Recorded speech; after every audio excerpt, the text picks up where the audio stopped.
பெயர் கொண்ட புனிதரிடம் ஜெபம்.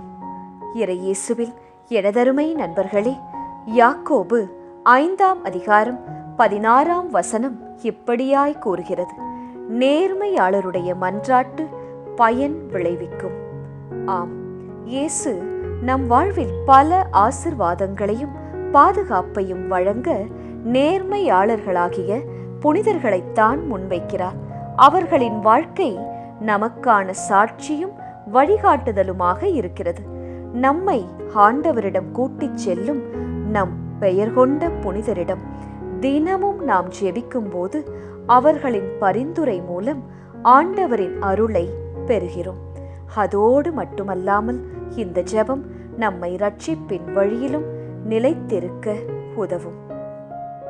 பெயர் கொண்ட புனிதரிடம் ஜெபம். நான் பெயர் கொண்டிருக்கிற புனிதரே, உமது அடைக்கலத்தில் என்னை ஒப்படைத்து விடுகிறேன்.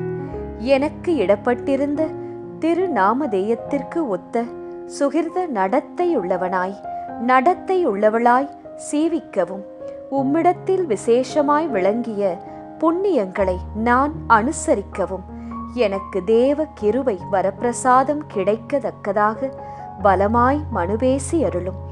என் சீவிய காலத்தில் எனக்கு நேரிடும் ஆபத்துகளில் நின்று எங்களை தற்காத்து பயங்கரமான மரண வேளையில் என்னை கைவிடாமல் பாதுகாத்தருளும் காவலனே. ஆமேன்.